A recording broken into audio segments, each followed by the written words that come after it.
For 13 years, the man police were looking for left a trail that never moved. One phone. Two places it ever connected to a network, an ordinary house on a quiet Long Island street, and an office a few blocks from Manhattan's Fifth Avenue. Somewhere inside that narrow, unremarkable radius, one person built two completely separate lives, one that made 8 women disappear, and one that picked up kids from school on a Tuesday. This is not a story about how well he hid. It's a story about how long it took anyone to really look. This is the case of Gilgo Beach, and the 8 women whose names almost got lost inside it. Not because the evidence didn't exist. Because for over a decade, almost nobody thought to connect it. Before any of this was a case file, it was 8 lives that had nothing to do with a police report. Maureen Brainard-Barnes was 25, the sister who called home the most, the one everyone in her family leaned on. Melissa Barthelemy was 24, close enough to her little sister back in Buffalo that they texted almost every single day. Megan Waterman was 22, a mother herself, already talking about the life she wanted to build for her daughter. Amber Costello was 27, funny, blunt, fiercely loyal, according to the friends she lived with. Jessica Taylor was 20, and she never stopped drawing. Friends remember her sketchbooks more than almost anything else about her. Sandra Costilla was 28, remembered by relatives as the one who kept extended family gatherings running. Karen Vergata was 34. And Valerie Mack's family carried her memory for years, long before the public even had a clear picture of what had happened to her, or how her case connected to the others at all. All 8 women shared something else. For at least part of their lives, they advertised companionship services online, in an era and a place with almost no oversight for that kind of work. That fact should never have changed how seriously their disappearances were taken. For years, it did. Families say that when they reported these women missing, investigators treated the cases as low priority, women who had, in the language of the time, chosen a risky lifestyle, rather than victims of a crime in progress. That single assumption would cost the investigation more than a decade. Some of these women had used online listing sites, the kind that were common and largely unregulated in the 2000s, to arrange meetings independently, often without telling anyone exactly who they were meeting or where. That made them easier to target. It also, families say, made police slower to believe something was wrong at all. Between the early 1990s and 2010, one by one, calls to these women simply stopped being returned. Their disappearances weren't reported together, and for years, nobody treated them as connected. Most had last been in contact with a client they'd met through an online listing, a booking made by phone, a meeting time, and then silence. Different towns. Different precincts. Different case numbers. On paper, for a long time, these looked like 8 unrelated missing persons reports, not one investigation. In at least one case, the silence didn't stay silent. After Melissa Barthelemy vanished in 2009, someone began texting and calling her teenage sister from Melissa's own phone, for weeks. Investigators would later treat those messages as evidence. At the time, to a scared 17-year-old, they were something crueler, a voice pretending to still be her sister. It would take years of forensic work before anyone could connect that specific phone activity to a single suspect at all. The break that exposed the pattern came almost by accident.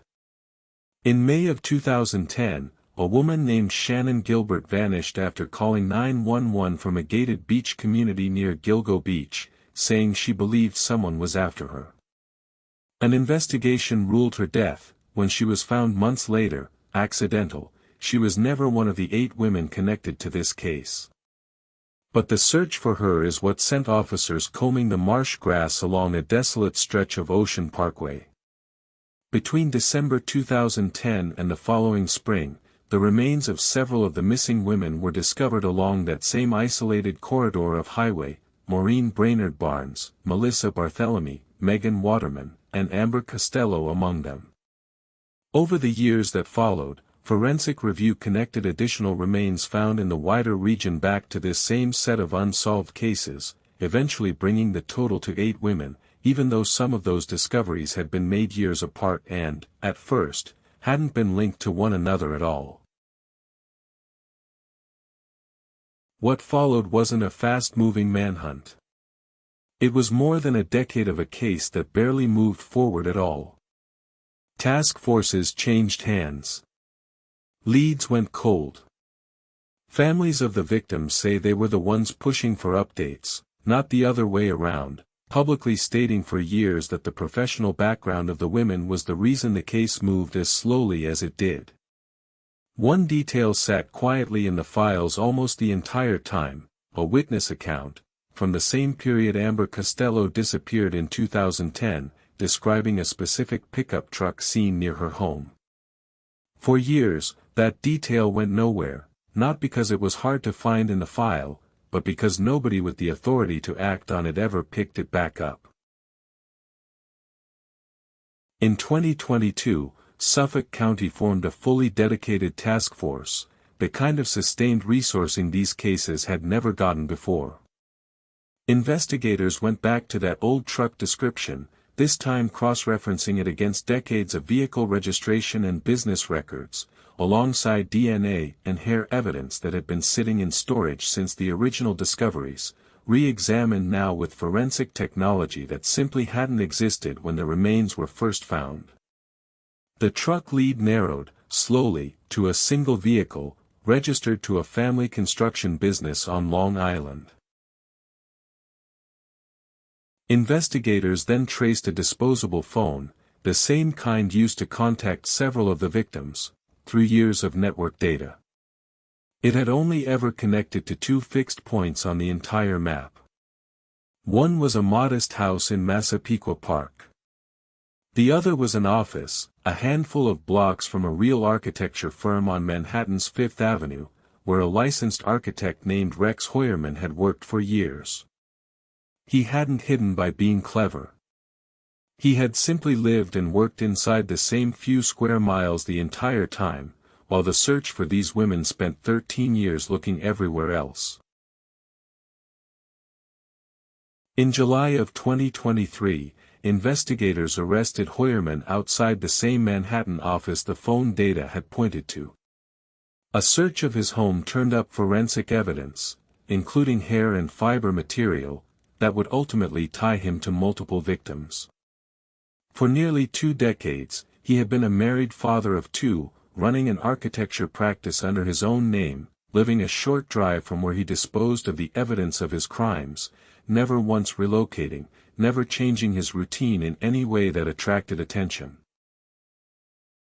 In April of 2025, Rex Hoyerman pleaded guilty to the murders of 7 women: Maureen Brainard-Barnes, Melissa Barthelemy, Megan Waterman, Amber Costello, Jessica Taylor, Valerie Mack, and Sandra Costilla. In court, he also admitted to killing an 8th woman, Karen Vergata, though prosecutors had not formally charged him in her death. The plea meant no trial, and no chance for the defense to relitigate the timeline these families had waited over a decade to see acknowledged in open court. On June 17, 2026, just weeks before this video was made, Hoyerman was sentenced to life in prison without the possibility of parole. In the courtroom, members of the victims' families finally got to speak directly to him, after waiting the better part of 2 decades for the chance. One called him a demon. Others spoke about the years their families spent being doubted, dismissed, or simply not believed. It was the first time, after everything, that the case belonged to them again, not to a stalled file, not to a task force, but to the people who had never stopped asking questions. The truth is, none of the forensic tools that eventually caught him were new or exotic. Phone records. Vehicle registrations. DNA technology that had existed for years. What was missing, for over a decade, was the will to connect them, because the women who disappeared were seen, first, as risky, and only later, far too late, as victims. That's the part of this case that isn't closed by a sentencing hearing. The task force built in 2022 still exists today, reviewing older missing persons cases with the same tools that finally worked here, a direct, practical consequence of what these 8 families spent years demanding. That's not a small thing. It's just a late one. There are more stories like this, cases where the system almost failed the people it was supposed to protect. We'll keep telling them, carefully, one at a time.